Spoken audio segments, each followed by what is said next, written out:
I'm here with my boy Jeremy. We're here to present you our NBA morning shoot around for Tuesday, February 5th. If you're new to this channel, please make sure and click the subscribe button below. This week, I'll watch all of our NBA, NFL, and MLB videos. If you haven't came and checked out our website here at dfscheatsheet.com, you're absolutely missing out. We have all the tools to help you compete with the pros day in and day out, including a complete optimizer, tons of content, daily Fanduel and Draftkings cash lineups. Hey, we're truly a one-stop shop for all your DFS needs. So make sure to come check out the site here at dfscheatsheet.com. So, hey, what up, Jeremy? How you doing, bro? Yo, what's up, man? Man, so, hey, we're going back and forth with this Lakers and Pelicans trade stuff. It just came out about 30 minutes ago that the Lakers they're pulling out of discussions with the Pelicans. I mean, we pretty much gave them, everything that we possibly had, and they were just over here toying with us. So yeah, I think it was a smart move for the Lakers to say, all right, man, if you guys don't want to take us serious, then hey, man, we'll just wait and we'll get him for a lot less when he leaves your asses. What do you think about what's going on, bro? So let's just put this on the table first. There's 4 places Anthony Davis said he prefers to be traded to, right? New York, Milwaukee, the Lakers, and who's the 4th? Milwaukee. That's what I said. Milwaukee, New York, the Lakers. I can't think of the 4th team. Yeah. Yeah. I did see. I'll find out, but I'll find out while you're kind of giving us your inside scoop of what's going on. All right. So let's start with the obvious, right? Which is, let's wait. We should wait. The Pelicans should wait because they should let Boston get in the deal on this, right? Okay. Let me ask you this. On Boston's roster right now, take out Al Horford and take out Kyrie Irving because both those guys have a player option at the end of the year and they can opt out of their contract. So when that time comes for Boston to get into it, Kyrie Irving could be opting out and going somewhere else on his own. So he's not in that. Al Horford player option, he's not in it. So you're basically saying Jason Tatum, right? That's their most attractive piece. Jaylen Brown, that's their other most attractive piece. Who else on that roster do you want? Right. No, for sure. So it's going to be 2 players and draft picks. So Boston's not about to trade with their 2 best players. The other team was the Clippers. The Clippers. Okay, so Boston and Danny Ainge are not about to trade all these players in the summer, taking Kyrie Irving and Al Horford out of it. They're not going to give up draft picks and their future, which is Tatum and Brown, for Anthony Davis with no guarantee he'll sign there. He's not on their list, right? Okay, Milwaukee. What package can Milwaukee put together that still keeps them a playoff team right now? I mean, we know how shallow their bench is, right? I mean, Chris Middleton and Eric Bledsoe, are you going to put those 2 guys on the table with draft picks? Okay, so there's their package. And then the Clippers. Who the hell? We're looking at the Clippers right now. I got them on my screen. Tobias Harris is a free agent, so take him off the table. So you got Gortat, Galigius Alexander, Patrick Beverly, Avery Bradley, Harrell, Jonathan Motley. You want any of these players if you're the Pelicans? No, you don't. Not for Anthony Davis, right? So they've got draft picks to offer. Okay. The Lakers are giving you the best deal you could possibly get, and you won't return the call. And their whole point is this offer will be there in the summer. So now all the Lakers did was they said, look, they're basically telling Anthony Davis's agent, we made an offer. Now you need to put pressure on them by saying the next thing that's going to happen here is that Anthony Davis is not going to play the rest of the year. That's going to be the next leverage because the only reason that the Pelicans have to not trade him before the deadline is to use him to get in the playoffs this year because he's still under contract and then see what offers come their way in the summer. But nobody's got anything. Want to play for them again. That's the leverage. So that's where we're at. And we've already seen this play out in the NFL with, look, players got tired of being franchised in the NFL. So Le'Veon Bell is the first one to say, fuck it. You're not going to sign me to a long-term contract. I'm not coming here. I'm not reporting, period. Take my money away. I've made money. Take my money, right? That's the only leverage players now have is to sit out. Kawhi Leonard got away with it. Kawhi Leonard got traded. So my case that I'm making here is that the Pelicans have no choice but to trade Anthony Davis right now. You're not going to hear this on TV from all these guys because, the grass is always greener. But if you take a look at the free agents, there's 37 free agents, either restricted or unrestricted. there's a huge free agent class. It's probably the best free agent class. You need to take your draft picks and pitch some good free agents to come play with you. You're not going to get Kawhi. You're not going to get Kyrie Irving. You're not going to get Kevin Durant if you're the New Orleans Pelicans. But there's a lot of guys down the board you can get to come fill your roster out and pick up the draft picks and move on, because you are not going to get anything from Boston. I guarantee you Boston's not sending you. If there's even a hint that Boston's going to trade, just think of what they got to put together. No Kyrie Irving, no Al Horford. They can't include them. So it has to be all their young stars for Anthony Davis plus draft picks. Yeah. And get Kyrie Irving to stay.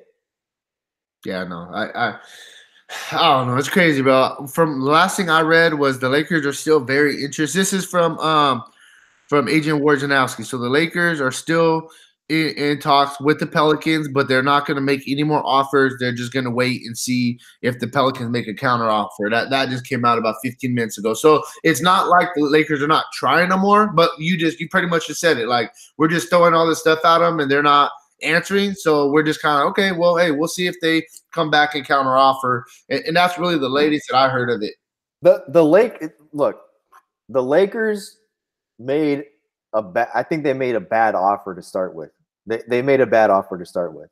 They should have offered all draft picks. They should have said, take our next 4 first-round picks and then pick what player you want to go with it. Because think about it like this. If you're the Lakers, why do you need draft picks if you get Anthony Davis? If you have LeBron James and Anthony Davis with the free agent class coming up, you don't need draft picks for the next 4 years. Yeah, no, I get what you're saying completely. And if you're New Orleans and you're losing your best player, you need draft picks. So, 2 draft picks and expiring contracts is tempting. But if I'm the general manager, I'm saying, look, I need draft picks for the next 4 or 5 years. I would much rather have your next 4 draft picks and give me Kuzma and Ball, or give me Ingram, and you know what I mean, to make the salaries work. I get what you're saying. But hey man, let's jump into this slate. We got an 8-game slate, got a lot to cover. That's just really the news around the NBA, the big topics. I just wanted to quickly touch on that real quick. So I mean, if you're ready, bro, let's jump into today's slate and kind of see where we're at. Yeah, let's get it. Okay, real quick, before we do jump in this slate, if you guys don't mind, please take that quick second for me. Click the like button down below. Hey, man, I really appreciate you guys doing that, and it helps me out a lot. Yeah, man, let's jump right into it. So the first game that we're going to start with is going to be the Los Angeles Clippers going into Charlotte to face the Hornets. This game has a 224.5 over-under, and Charlotte's favored by 4 in this one. This is look, on paper, this looks like it's going to be a decent basketball game. But for me, there's not a lot to go with on the Clippers side here. When you start looking at, 3.5 for Gortat, who's playing minimal minutes and he's starting, I'm going to avoid that. It's not even worth a drop spot play. Gilgeous Alexander, look, 5,000, 4,800, loved it, especially in this spot with no Gallinari. But 6,400 now, right? When you look at the other point guards that are possibly on the table today, like a Jared Bayless, who can score the basketball, I think, at a better rate than Gilgeous Alexander can, I'm going to go Bayless over Alexander all day. So, to me, there's 2 guys in play here, I think, and that's Beverly and Tobias Harris. He's a game-time decision, but he said earlier this morning that he plans to play today. Harrell will be removed from the starting lineup. They plan on that. That's the third guy. Harrell at 7.2, I think, is a really good price against a team that struggles to rebound the basketball. Obviously, we want to see what happens with Cody Zeller because he's a decent rebounder. The guy does have game, and what kind of he does come back. There's a minutes restriction, etc. But this game looks like a good game on paper, but I don't see a ton of fantasy goodness in this game. Yeah, man, on the Charlotte side of things, I mean, there's a couple guys that I think are decent plays. First you start with Kemba Walker. We always talk about it. Kemba Walker, he plays much better at home. This is a spot where he's at home going against the Clippers team. 9,300 is not, it's a decent price tag. I think he's a little bit overpriced for what he's been doing. I definitely think Kemba Walker is a solid GPP play.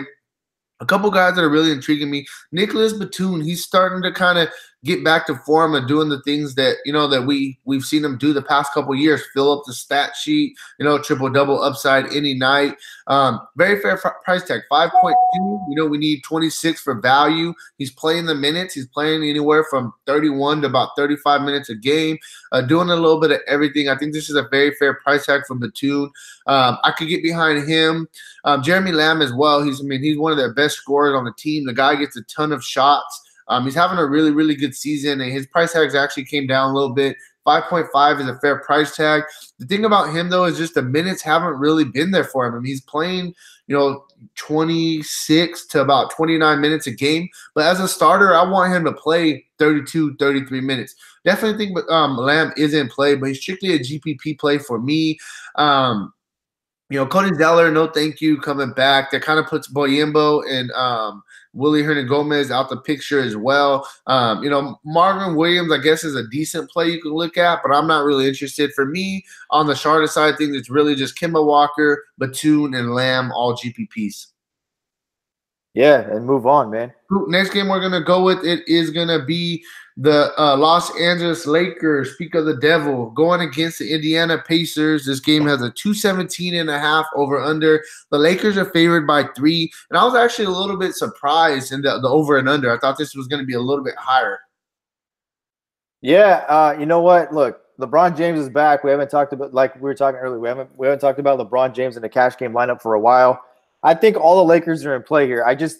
There's trade talks around, guys, and I think when your name is mentioned in trade talks, I just think that from an athlete standpoint, it gives you a little extra oomph. And then you've got the Pacers on the second half of a back-to-back. They played away yesterday. They come back home. Never an easy thing to do. I don't care if you're traveling 2 hours, 3 hours, whatever. You get home late, you get to bed late, et cetera, et cetera. So they're on a back-to-back. They're obviously without their best player, Victor Oladipo. But look, you talk about LeBron James. LeBron James is at a discounted price right now, and that's just the bottom line. The guy's a $12,000 player. He's in the same mix as the rest of these guys.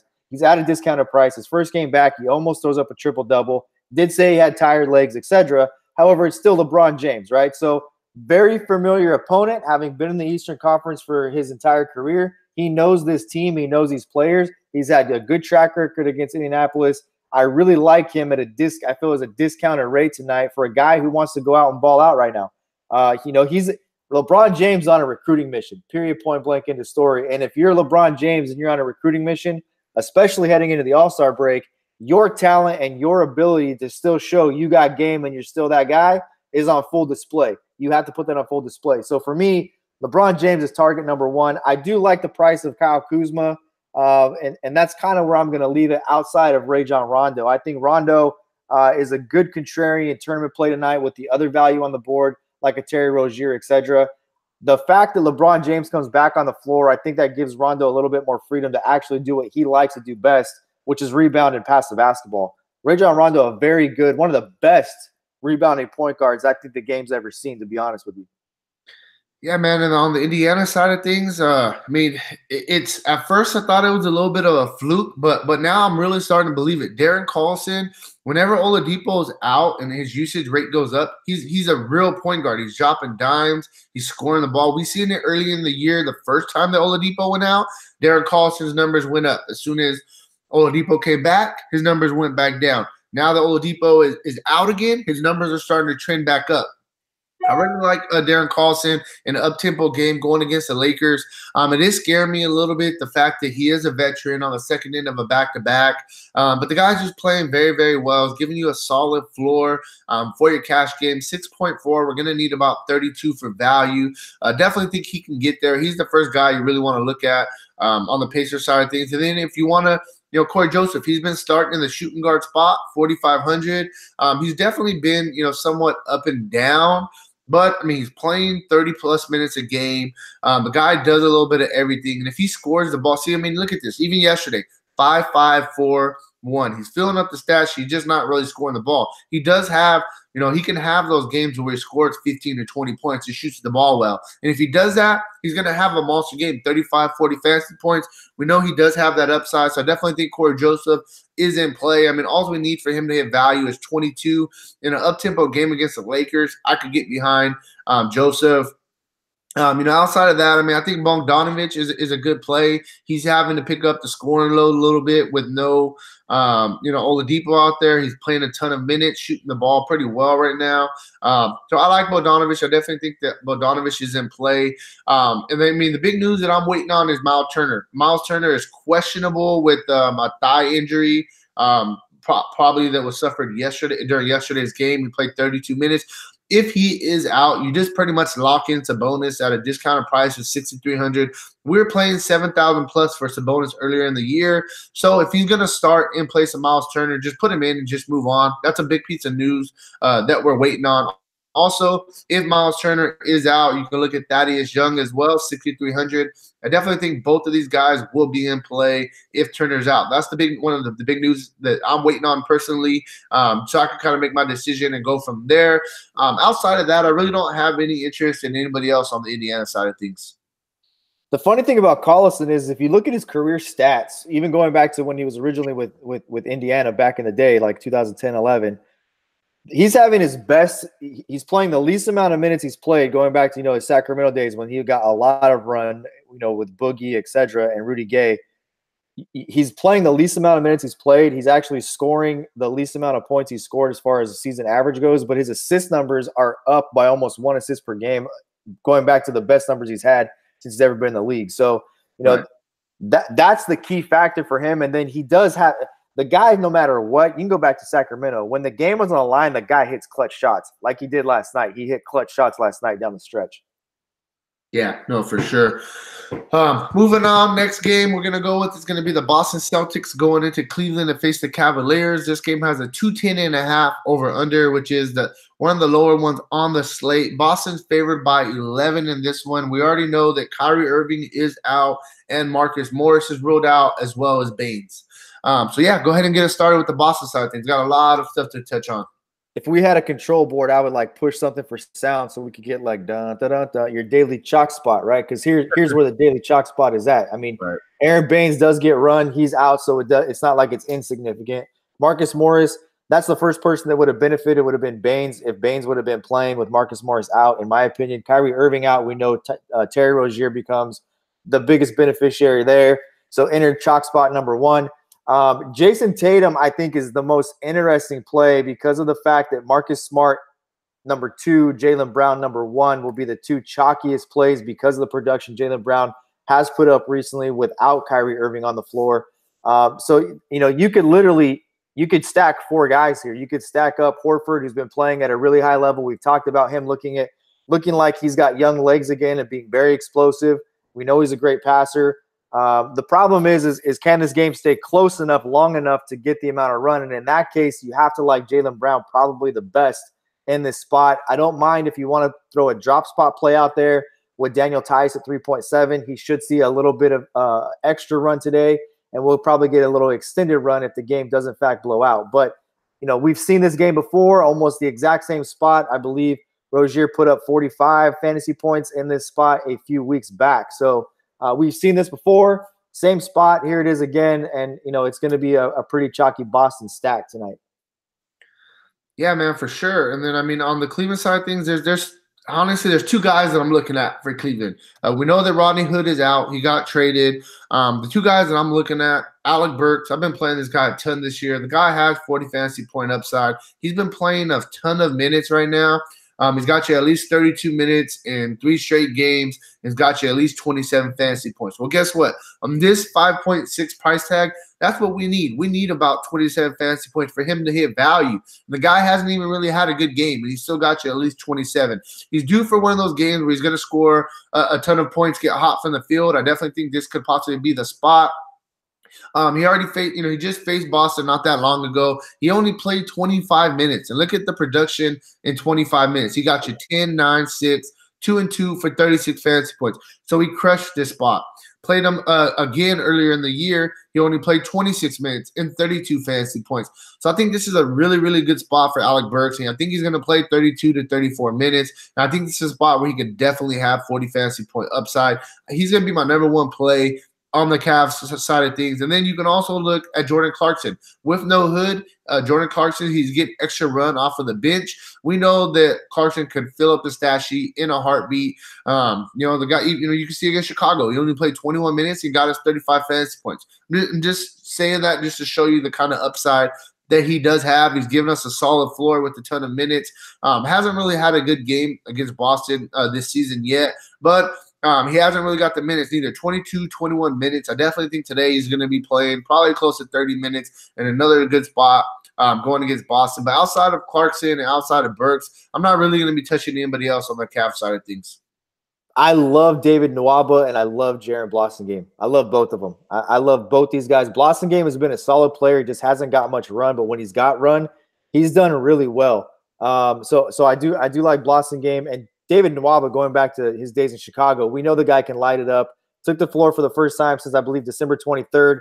Played 15 minutes, scored 12 points. His minutes are gonna go up because they don't have Rodney Hood. They don't have, John Hinson's never suited up. Kevin Love's still out. Thompson out. Cedi Osman now out. So, you've really got limited guys on that are going to get you run here. And you have to like Nwaba as a pure shooter. The guy can shoot the basketball. I think he makes for a fine pivot, drop spot, contrarian play to what the value is going to be on the Boston side of things. I don't have a problem putting Nwaba with a Boston guy as your two shooting guard spots. I think this is a really fair spot for David Nwaba. Yeah, I think that he's definitely a decent play. Real quick before we move on, Robert Williams for the Celtics. He was just ruled out. He's a guy that gets run. So with Marcus Morris out, with Robert Williams out, with Baines out, I think a sneaky guy that maybe a couple people will look at him, the experts. But I think that Daniel Tice definitely gets a boost in this spot at a 3,700 price tag. We know this guy has 40 fantasy point upside. He showed us that earlier in the year. So I think he's a really, really good cheap play that you could consider as well today. Just want to quickly mention that. And I'm gonna do you one better on that. The guy who I think will get some run in this spot tonight is a 3.5 player, and his name is Semi Ojeleye. And just go look at his game logs. You're not going to find a lot of activity, but you are going to find spots where they were shorthanded like they are tonight, where this guy came out of nowhere and put up solid numbers. I look for Ojeleye to be involved tonight with now Robert Williams out, Marcus Morris out, and Aaron Baines out. I can see Ojeleye come in this spot and put up 10 points, 6 rebounds, something like that. So that's a guy that, to me, became the premier drop spot play in tournaments tonight at small forward. Yeah, Boston's going to be interesting tonight for sure. Moving on to the next game, it's going to be the Detroit Pistons going into New York to face the Knicks. This game has a 207.5 over/under. Detroit's favored by 3.5 in this one. I just quickly wanted to mention that Detroit is on the second end of a back-to-back. Second end of a back-to-back. No Ish Smith. He's out. One guy I've played, and here's a little bit of a narrative. The guy got his start in the league with the New York Knicks, did fairly well with them, and that's Langston Galloway. He always seems to get a little bit of run when Ish Smith is out. I would probably like him a lot better if there was no Reggie Bullock in this game. But look, you got to take a look at Andre Drummond and Blake Griffin. And I talk about it all the time. I love when big-time players go into the Garden to play. It's a big-time stage. This is actually a formidable team with who they've added. I mean, the front court of DeAndre Jordan, Noah Vonleh is it's not the best in the league by any means, but it's formidable. This game, I think Vegas has this right at a 4-point spread. I think this would be a very entertaining game. It's going to be about DeAndre Jordan and Andre Drummond, and neither one of these guys can shoot free throws very well, and neither one of these guys can stay out of foul trouble very well. So that'll be the test. I think it opens up a great spot for Blake Griffin. I'm not paying $7,000 for Reggie Jackson. I'll pay up for Blake Griffin on this slate in this spot. But that's really it, man. If you want to play Langston Galloway, I'm okay with that too. There's a lot of value that's opened up at that shooting guard position. And that's really where all I can go with is Blake Griffin, really. I mean, Drummond if you want to, but Drummond and DeAndre Jordan is going to be a rough matchup. Both guys like to rebound the basketball. Yeah, no, you said it. Drummond against DeAndre Jordan, both of them guys are going to be banging. I'm not interested in DeAndre Jordan either. 7.7 price tag. It's a pretty, steep price tag for a guy who's going to be playing his second game with a new team. He played 29 minutes last game, and he had a decent game. Don't get me wrong. But I still kind of want to wait a couple games with these Knicks to kind of see how the rotation is going to fill out. I mean, like I said, 7.7 isn't give me price tag on DeAndre Jordan against Drummond. So I'm gonna stay away from that. I think the guy who's in the best spot is gonna be Noah Vonleh. I mean, they made all these trades, they did all this stuff, but that they committed to Vonleh earlier in the year. He's a guy, I think he's going to play right around 30 minutes, 5.6, very fair price tag. Strictly GPP play for me. I don't think he's a cash game play, but we know this guy does have 40 fantasy point upside. And on a 5.6 price tag, I feel like, the coaches with these couple new guys and stuff, he's going to stick with a couple guys that he trusts, and that's Vonleh, that's Kevin Knox. I think Kevin Knox at a 5.1 price tag, he's going to get his minutes as well. So I like Vonleh and I like Knox the best on the Knicks. 6.8 for Dennis Smith. I mean, it's the same situation that I'm looking at with DeAndre Jordan. He guy on a brand new team. Simple question. 7,000 for Rozier or 6.8 for Dennis Smith Jr.? I'm going Rozier, 7,000 all day long. Yep. So like I said, for me, for the Knicks, I'm not messing with the DeAndre Jordans, the Dan Smiths. I mean, I think I could only get behind Vonleh, maybe a little bit of Kevin Knox and GPP, and that's really it. I mean, you can look at a guy like Cornette. There's some other guys, Hazonia. There's some other guys we could definitely look at, but the problem is these guys are playing, 22 to 24 minutes, and it's they're not really. I just don't really like. I don't really like playing guys who are only playing. They're limited in the roles. Like I feel like the Knicks coach is really just trying to play everybody pretty much the exact same, and that's really where I'm at with the Knicks. It's just Vonleh and Knox. So the only two guys that I can really get behind right now. I can get behind Dotson, and I can get behind Dotson for tournaments because you're looking at a price point of 3.8, and you're starting to see that that's kind of the theme is the shooting guard number 2 spot in tournaments. You've got Dotson. We talked about Nwaba. You could go with Langston Galloway. You can start building tournament lineups with a drop spot play at your shooting guard number 2 spot and really start rolling these guys out and see, maybe you get one of these guys that goes off for 35 tonight, get you a 10x figure. So I can get behind Dotson, but I'm with you on Knox. The minutes in his last 2 games. You look at 40 and 35 minutes in his last 2 games. He's starting to take more shots. He just didn't have as good of a shooting game in his previous game as he did 2 games ago. So I can get behind. I think 5.1 is extremely fair for Knox. Yeah, no, for sure. So those are my 2 favorite guys. I'm glad that we're kind of on the same page with that. Moving on to the next game, it's going to be the Orlando Magic going into OKC to face the Thunder. This game has a 224.5 over under, and OKC is favored by 9.5 in this one. Look, man, Vucevic had a monster game. Was it last week they played? Vucevic had a monster game against these guys, and so did Aaron Gordon. Aaron Gordon put up a huge line. I'm going to continue to 45-point upside, and he's done it a few times recently. The other night, it might have been. Let me pop his player card open just to take a look. It might have been the Oklahoma City game. He had 33 fantasy points at the half, I believe. Who was that? Indianapolis. So he had against Indy, Terrence Ross had 30 at half. And then you can go all the way back to 121. He had 30 at half again, only got 6.5 in the second half. But if you're paying $5,000 for a guy and he gets you 6x in the first half, whatever he puts on top of that is cream on top of the freaking crop, man. That's all it is. It's the icing on the cake. So I'm going to continue to play Terrence Ross. I love the guy. I think he's probably the second best play at shooting guard tonight, behind possibly Jaylen Brown, because of all the value. Real quick, I don't want to interrupt you. Just one thing I just want to note real quick. On the Vucevic and Aaron Gordon, I understand that they had really, really good games against the Thunder, but that was the game that Steven Adams sat out, because Steven Adams does make a difference down low for sure. He makes a difference down low, and it maybe affected the number that Gordon put up as far as rebounds go. But Steven Adams is an under-the-basket real type center. Back to the basket, plays in the post. Yeah, I think Steven Adams definitely makes it a lot more difficult for Vooch than it is for Gordon, for sure. I like Gordon. 6.6, that's a very fair price tag. I don't think it makes it more difficult for Vucevic because the guy's got such a good jump shot. And that's why I like the dynamic of these two, even with Steven Adams, because of the fact that Vucevic, we know, is not a traditional back-to-the-basket center. The guy's a big guy who likes to shoot the mid-range jump shot. He can even knock down the 3. He spaces the floor extremely well. By the way, with the trade deadline on Thursday, this is a guy that I think Orlando has to move. They've got to move Vucevic and get something in return for this guy. He's playing outstanding right now, and there's plenty of teams, I'm sure, that if they put this guy in the block, would line up out the door to go get Vucevic for a playoff run. This guy, look, he spaces the floor so well, and if he's going to pull Steven Adams out from underneath the basket, that opens things up for a slicer like Aaron Gordon. So I like the dynamic of these two. I'm not going to say it's cash safe, but it's definitely tournament safe. I will tell you, Terrence Ross, I believe is safe in all formats. And that's where I'm really going to leave it. I'm not going to play Fournier because of the fact, simple matter is this. You take a look at Terrence Ross, you take a look at Evan Fournier, their prices have really mimicked each other throughout the year.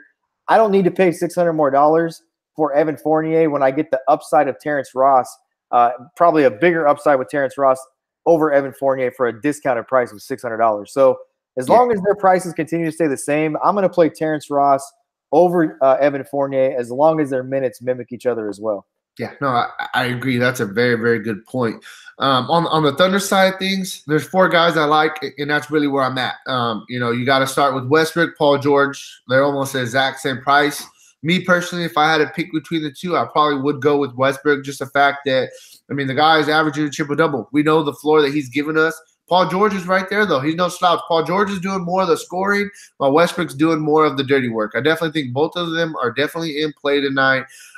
Steven Adams, 7.2, very fair price tag. He's one of those big guys that he gets his minutes, man. He plays 32 to 34 minutes a game. A lot of big guys, they only play, 28 to 30 minutes. He gets those extra minutes. Sometimes, he'll get up to 36, 37 minutes, depending on how the game is going. 7.2, I definitely think he gives us a very solid floor. And then the other guy I'm going to really – I'll throw in one more guy. I definitely think you could throw in Jeremiah Grant for GPP. I definitely think that he's a solid play as well at 5.7. But the other guy I'm gonna throw in, Dennis Schroeder, 5. Hey, bro, I don't want to cut you off, but I think we lost your screen. Lost my screen? Yeah. They can comment below if they lost it too, but I'm looking at the YouTube page, and I just got black when you talk. Okay. What about now? Yeah, I got nothing. Let's just roll with it. Okay. They can hear it. Yeah, so anyways, another guy that I'm looking at is Dennis Schroeder. The guy's been playing very, very well. Comes off the bench, and the guy, he's a scorer. He comes off the bench, and he pretty much Westbrook goes off, and he has a really high usage when Westbrook's they do play a little bit together, but they also like I said, they also play him without Westbrook, and he has a high usage. He's really the main scorer off of the bench. I like Dennis Schroeder as well. So for me, it really is just Steven Adams, Westbrook, George, and Schroeder. Yeah, moving on. Cool. Next game we're gonna go with it is gonna be the Minnesota Timberwolves going into Memphis to face the Grizzlies. This game has a 207 over under, and Minnesota's favored by 1 in this one. So Jared Bayless, you got to start there. The guy has just been a minutes monster. Take a look at his last 5 games. We're showing 36.4, 16 points, and 4.6 rebounds to go along with his assist numbers. You have to start with Jared Bayless. I think Wiggins at 6.1 is a very, very, very fair price on a guy who's playing almost 40 minutes. And then, you could take a look at a Karl Anthony Towns if you want. I'm not with the price of 10-7, especially on this slate. I just think there's other places to pay up. And there's too much value on his own team with Bayless and Wiggins to really warrant going with the Karl Anthony Towns. Is he the guy that's going to get you 7-8x tonight? I can't see 70 or 80 points out of Karl Anthony Towns going against a Marc Gasol. So Towns is probably a fade for me, but Wiggins and Bayless definitely in play. And that's really it for me. I can't get behind a Kogi tonight just because the minutes are there, but the production is not. And I would rather take upside drop spot plays at this same price point with guys we talked about, David Nwaba and Damian Dotson, who have been scoring the basketball pretty consistently of late. So I'd rather take my drop spot at shooting guard there. If a Kogi was listed as a small forward, or a Nwaba or a Galloway or some of these other guys that are in the same price range or listed at different spots, I would think about an Okogie, limited exposure in tournaments, but I just can't get behind it in this spot. Yeah, man. No, I get you. I think that Jared Bayless is by far the best player on the Timberwolves, right behind Wiggins. I think those are the guys you really want to look at. On the Grizzlies side of things, Karl Anthony Towns, he is a good big man. Don't get me wrong, but he isn't the best defender. Marc Gasol, 8.3. I definitely could get behind him. I think that he's a solid play, as well as Mike Conley. The guy's just shooting lights out right now. I think he's trying his best to to ball out. This way he can get traded. I mean, it is what it is. The guy's been on fire. He's got you at least 43 fantasy points in 4 straight. I think Mike Conley's in a solid spot right here. He could take advantage of a Jared Bayless, who isn't, the best defender. Jaren Jackson, the guy's been playing very, very well. Also, it's all about minutes with him. When the young guy gets minutes, he produces. Sometimes he tends to get in foul trouble, and that really kind of crushes what he has going on. But I think that the Jaren Jackson is in play. And I mean, Justin Holiday, this guy is playing so many minutes. I don't think he's playing, he's got you in the past 5 games. He's got you every game but one. He's got you 34, 36, 39, 40. This reminds me of the Chicago thing all over again. They needed him early in the season to play a lot of minutes, and I definitely think he's in play at 4,500 if he's going to be playing those kind of minutes. Outside that, I'm not really interested in too many other people. Joakim Noah is a game-time decision. JaMychal Green's a game-time decision. One thing I will mention with the JaMychal Green, if JaMychal Green is ruled out, I think that gives a boost to Jaren Jackson as well. But that's really it, man. I mean, Shelvin Mack, if Conley's going to play, I'm not really interested in him. We got to kind of just wait on some injury news on the Memphis side of things. Yeah, and then move on. Yeah, for sure. Next game we're going to go with, it is going to be the Toronto Raptors going into Philadelphia to face the 76ers. This game has a 232.5 over-under. Philadelphia is favored by 3 in this one. It's crazy. It's crazy, and this is Philadelphia's home record. That's what this number is. It's 100% based on that. I believe they have the second best record, if not the best record. I have to look at that in the NBA at home this season. So Philadelphia has been tough, but Kawhi Leonard's been a monster against Philadelphia so far. Kawhi Leonard or Kyle Lowry will play tonight. The problem I have with Toronto is they're fair priced. They're like Ibaka 7-2, fair price to get you, fair price. Siakam 6-8, fair price. It's hard to get behind some of these Toronto players because of their price. The only guy that I would really, outside of Leonard and Lowry, that's probably all I can get behind here, man, because of the fact that I think these other guys, Ibaka, Siakam, Danny Green, they're fair price for what they do. Even their bench, I think Van Vliet is a little overpriced at almost 6,000 now for 25, 26 minutes. It's tough. They're a tough play. Off the board play that you might want to look at in tournaments is CJ Miles. This could be a game where they roll CJ Miles out there for minutes and he gets hot, knocks threes down. This is going to be a playoff type atmosphere. With these two teams in the Eastern Conference, Toronto is no slouch. We know that they're going into a game. They're an underdog. They've got the better record. I have a little chip on my shoulder too. So Kawhi is probably the top play here. Kyle Lowry, a tournament play for sure because of the other value I think that's there at point guard and cash games. Yeah. Real quick before I go on, my apologies. I don't know what happened, why the screen went black. It's the first time it's ever happened to me. As soon as this video is done, I will definitely go through it and fix whatever happened, and I apologize for the technical difficulty. Technology sometimes, man.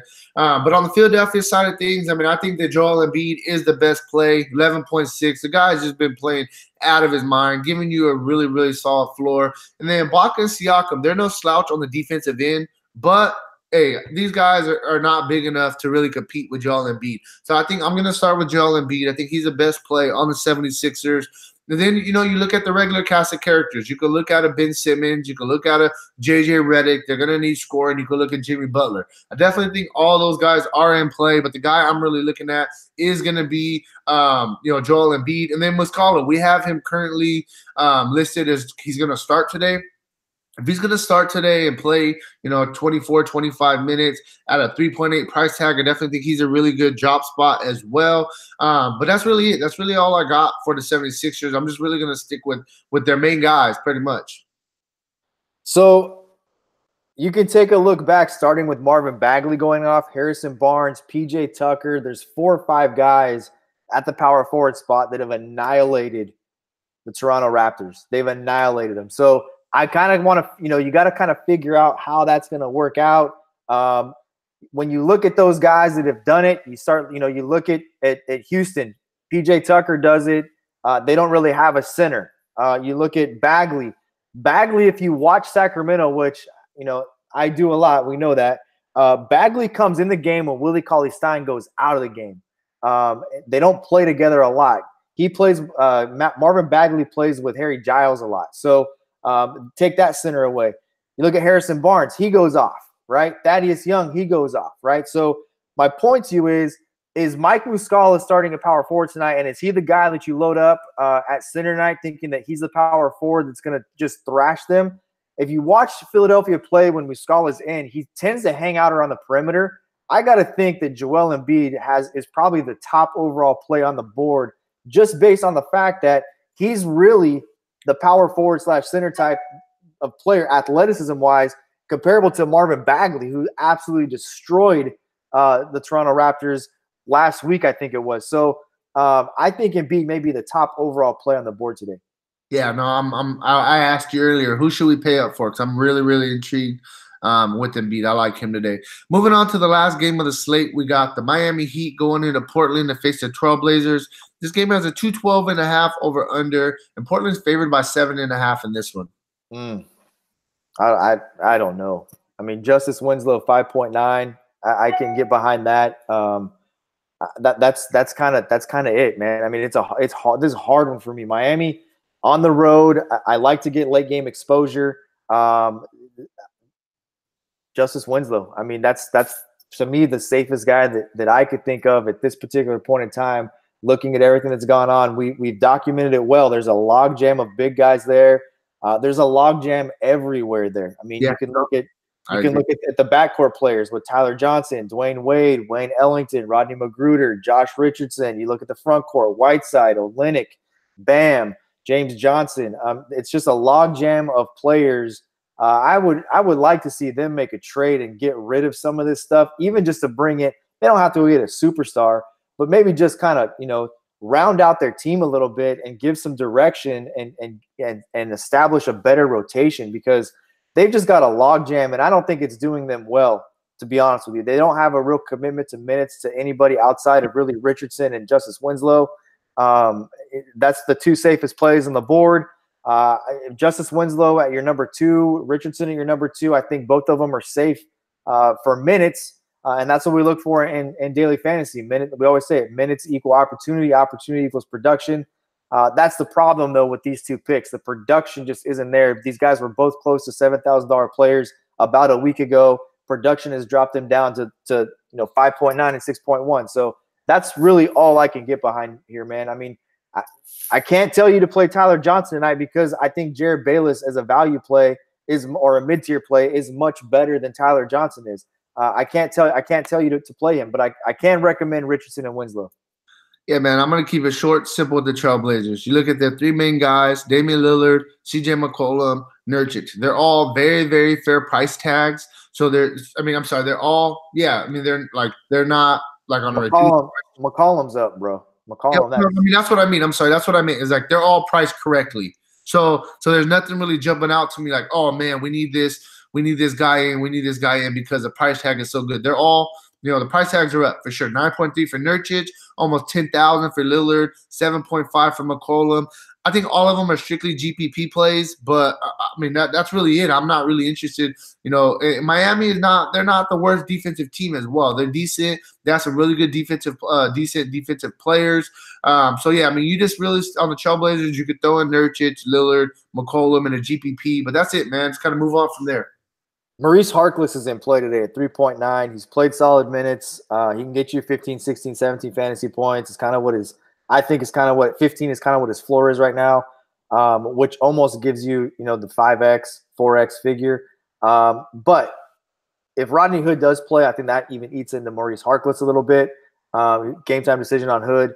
But I think Harkless is a good play in tournaments. McCollum, I'm not with you on the fair price. I think no, he's overpriced. I said way overpriced. Yeah, that's what I meant. They're all overpriced. That's what I meant by that. Nurkic's price has come down a little bit, and he was playing out of his mind for a stretch.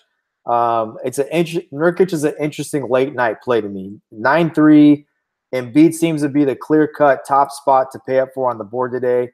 Nurkic at 9.3 going against this log jam they've got where he's not going to see, you figure if Whiteside's playing 21 minutes over his last 5 games on average. He's playing, 5 minutes a quarter? So, you got Bam, Olenek, these other guys running out there. Nurkic, very skilled big man. Not going to see extensive time against any one guy.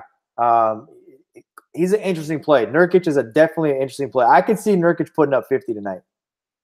Yeah, no, I understand. But yeah, man, that's about all we got for you guys. 8 games broken down in a nutshell. Once again, like I said, my apologies for the technical difficulties. I'm not sure what happened. I'll definitely get that taken care of as soon as we get off of this video.